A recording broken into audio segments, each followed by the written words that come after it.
Hello there, welcome to my channel, which is a series of chemistry lessons and chemistry revision, mostly focused at AQA A-level, but also at BTEC Applied Science as well. So if you haven't subscribed, go ahead, there you go, click that button. Well, it's not that button, is it? I don't know where it is, but you just subscribe, you know what you're doing. Do that. If you have already subscribed, tell your friends, get them to subscribe. Let's get this juggernaut moving. Right then, let's move on. This focuses on AQA A-level then. And this is, in fact, lesson 3 of the 3.1.9 rate equation topic. The first two lessons, you'll find those on my channel also. This is the third lesson and we'll cover the rate determining step from the rate equation and looking at the mechanism. Let's look at the specification then. So if you follow my other videos, you'll see that we always refer back to the spec to make sure that we're covering the correct points. And we've actually covered these already using concentration rate graphs. We've done these. We will talk about them and discuss them briefly today, but the main thing that we're looking at is the rate determining or the limiting step of a reaction, being able to use the orders. Okay, so that's what we're going to focus on today. The idea that the order or the rate equation can give us some information about the mechanism of this reaction. Right, first of all then, what I suggest you do, you can pause the video now and just see which of these graphs you think. So one of these graphs will relate to a zero order, one is first order, one is second order. So maybe just pause it, see if you can recap and have a look at what that means. So these three graphs then, they're using the initial rate. So in other words, we're looking at what happens to the initial rate as we change the concentration. And this first graph is showing that there's absolutely no effect on the rate if you change the concentration, or there's no effect on the initial rate if we change the concentration. So that is in fact a zero order. There's no effect on the rate if we alter the concentration, or the initial rate anyway. Secondly, we've got a directly proportional. So as the concentration is doubled, the rate is also doubled. That is showing us that that is in fact a first order graph. And finally, the third one, if we double the concentration, we are quadrupling the rate. That is second order. Okay, we should have seen that in the earlier lessons. Okay, but we need to be able to identify that from graphs, and that's using the initial rate method. This is also linked to one of our required practicals, and you'll see that in separate videos. So there's also a continuous rate where we measure the change in concentration over time. So this could be measuring the concentration of one of the reactants over time. And here we can see we've got three changes here. And this one here, we've got a steady decrease over time. And this here, the gradient would actually be the rate constant. So we're showing that there's a steady decrease. That's zero order. These two are quite difficult to distinguish between unless you've got them stood side by side. And if you've done the required practical on this, you'll see that there's kind of further steps we can do to determine whether it's first order or second order if we don't have them side by side. I'm not going to discuss that here. Orders and mechanism, and this is the main focus on this lesson today. So the order, it's obvious if we've got the rate equation, we can determine the order. Okay, so we're assuming now that we've determined the rate equation, that we've got the rate equation, we've got the orders with respect to reactants, and we can see that quite clearly from a rate equation. So the rate equation and the order, they give us an idea, they give us some information about a mechanism. Okay, they can help us identify a rate determining step. So let's remind ourselves what a mechanism is then. A mechanism is a series of steps that takes place during a chemical reaction. We've seen mechanisms in organic chemistry as either curly arrows, or we also saw them as a series of equations as well when you did the free radical substitution one. So the mechanism is just showing out a series of events that takes place during a reaction, okay, because they don't just take place in one step, and it's several steps. And the overall equation then is a summary of all the steps being combined. It's a sum of all the steps. So let's have a look at an example. So here we have a reaction, step 1, A plus B making AB. And then AB is going to react with some more B to make AB2.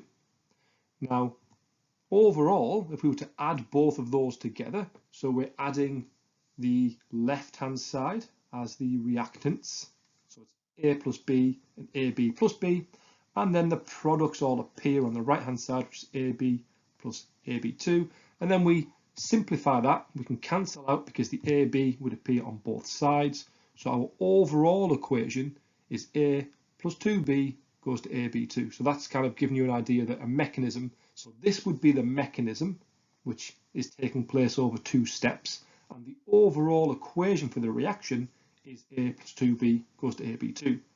So you can see that we don't have, this isn't the actual reaction taking place, this is the overall reaction. It's actually taking 1 step and 2 step. It's a 2-step reaction here. And inevitably, one of these 2 steps will be slower than the other one. They won't both have the exact same rate. So the rate of step 1 could be the fastest, or the rate of step 2 could be the fastest.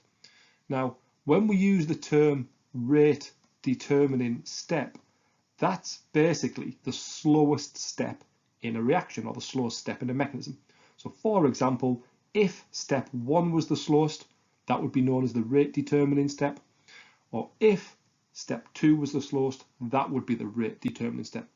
So what we're basically saying is that the rate of a reaction is going to be dictated by the rate of its slowest step.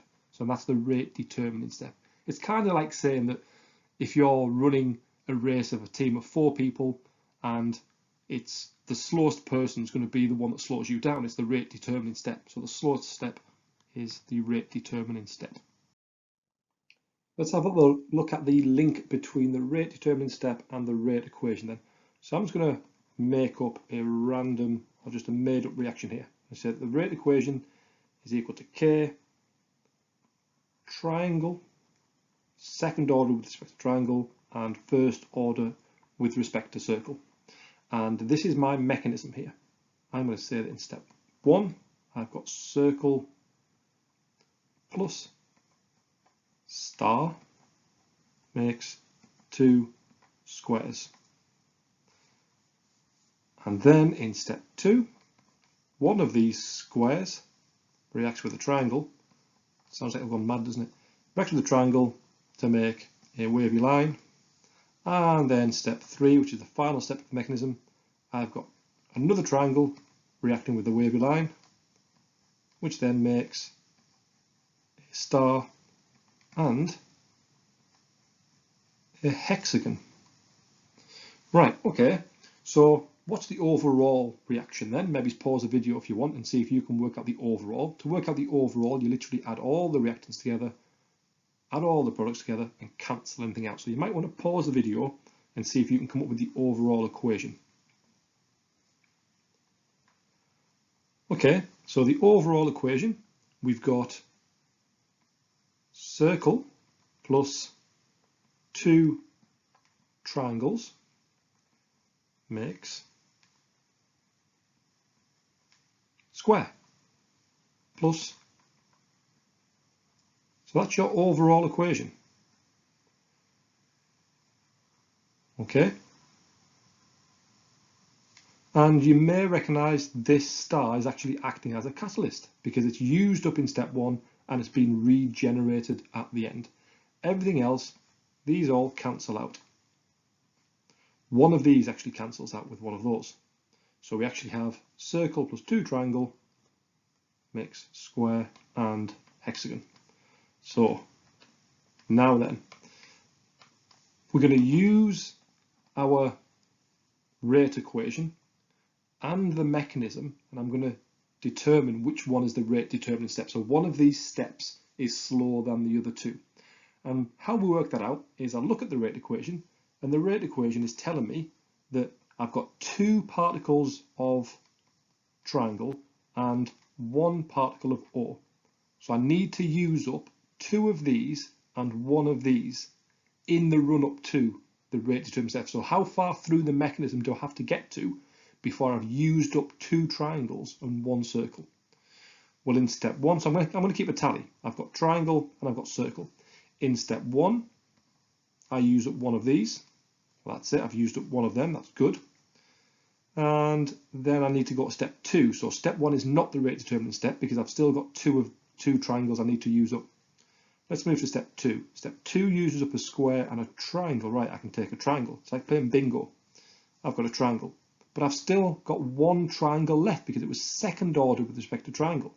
So I need to move all the way to step 3 before I've used up 2 particles of triangle and 1 particle of oxygen of O. It's not oxygen, it's O, circle. So my deduction here is that step 3 is the rate determining step, because up to and including step 3, I've used 2 triangles and 1 circle. Seems confusing, but you do need to get yourself some practice and have a go as many as you can.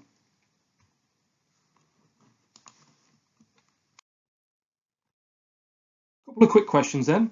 So this one's based on rates and orders from graphs. So you're going to pause the video now, and when you're ready, unpause the video and see if you get the correct answer. Okay, so what's happening here then? So we've got a series of experiments and we've got reactant X, and the concentration of X was changed. So what would the graph look like with the order? So if it's second order with respect to X, so we know that X is a reactant. So we know that as we change the concentration, the rate of reaction should either not do anything, in other words, 0 order, or it would increase. So there's no graph on there, I don't believe, that would show 0 order. So 0 order would be 0 gradient.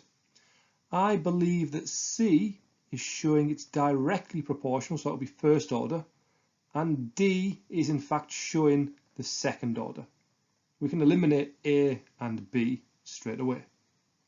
So the answer is D. Okay, trickier question here then. So here we've got an exam question. Read the question, pause the video now, read the question, and when you're ready to go through the answer, unpause the question.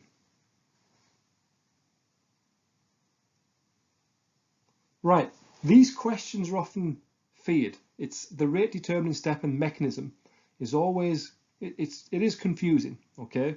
Now, what I tend to say to people is have as much practice as you can. However, when this does come up, if it comes up, we're looking at 1 or 2 marks here and there, okay? So at the end of the day, it's not a massive deal if you do find these particularly difficult. Just ensure that you can do your orders, ensure that you can do your Arrhenius, because that's where the vast majority of your marks are going to come from. But let's try and make sense of this question then. So the compound CH3CCBr reacts with aqueous sodium hydroxide in the following equation. Well, we've seen that actually. That's a nucleophilic substitution there. That's might recognize that from organic chemistry. But we've done some reactions here. We've found that it's first order with respect to this, and it's 0 order with respect to this. So we could actually do a rate equation then. The rate is equal to K, concentration of CH3,3CBr, and it's first order, but it's 0 order with respect to OH minus. So that's going to be our rate equation there. Okay. Now, when we look at rate determining step, what the rate equation is telling us here. So we've got 1 here. So this is telling us that up to and including the rate determining step, there is 1 particle of CH3,3CBr. So there's 1 of these present in the rate determining step, or up to and including the rate determining step. And let's have a look at step 1. Yes, step 1 uses 1 of these. However, as we move to step 2, we have 1 of these and 1 of these. But these 2 here, neither of these 2 appear in the rate equation. So they don't appear in the rate equation, but yet this does. So that's telling me that step 1 is the rate determining step. Okay, so I'm saying step 1. And that's because our rate equation is telling me that up to and including the rate determining step, we use up one particle of this. We only use one particle. And how far down the mechanism do I need to go before I used one of those particles up? I've used it up straight away in step 1, so step 1 is my rate determining step. Now, question or part 2, this is just, it's more of an organic question, but we'll answer it anyway. So outline the mechanism for step 1. So what's happening? Well, we've got, draw this out, 3 CH3 groups. There we go. And I know that I'm making Br minus and C plus. So I've got to draw a curly arrow to show that taking place. So what's happening here? This pair of electrons from the bond to the Br. Simple as that. One curly arrow from the CBr bond to the Br. Next question then. So again, pause the video. When you're ready, we'll go over it. Worth 2 marks this one. So pause the video.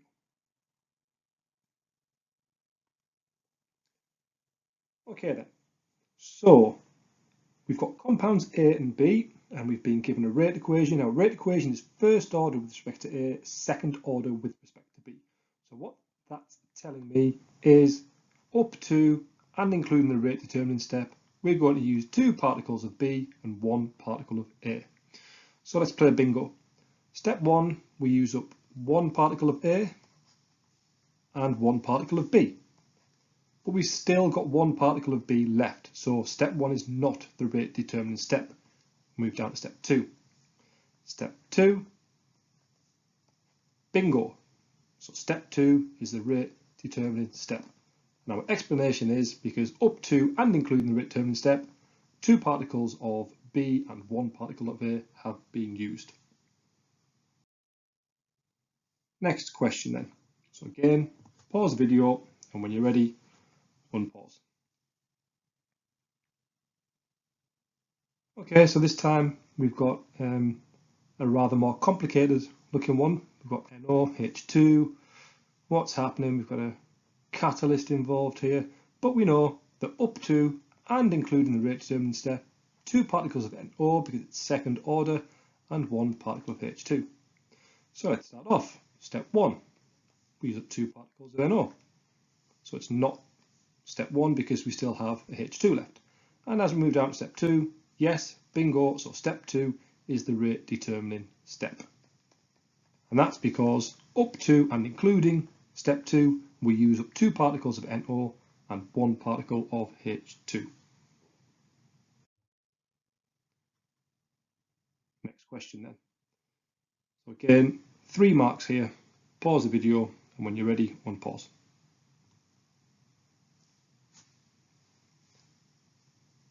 Right, okay, so again, we've been given a rate equation here. It's first order and first order, so the overall order is 2 because it's 1 plus 1. And now we've got a series of equations here, a mechanism, step 1, 2, 3 and 4. So using the rate equation, suggest which of the 4 steps could be the rate determining step and explain your answer. So this time I'm looking for 1 H plus and 1 CH3. Oops, making a mess of that. COCH3. So step 1, I use up one of these, which is that one, and I use up one of these. Bingo. So step 1 is my rate determining step here, because up to and including step number 1, or step number 1 involves 1 particle of H plus and 1 particle of CH3, CH3COCH3, and therefore is the rate determining step. Hopefully that was useful then. Like I've said, this topic is one of the topics that I get a lot of questions on each year, and it is tricky. You could practice for hours on end and still find them difficult, and if that's the case, focus your attention on experimental data and the rate equation and the Arrhenius equation, because you are definitely going to be asked questions on those in your tests and your exams, and if you're asked some rate determining step 1s, you're looking at 1 or 2 marks. So the best place to practice is the experimental data, those lessons 1 and 2. So hit that subscribe button. Come on, let's see if we can get to 53.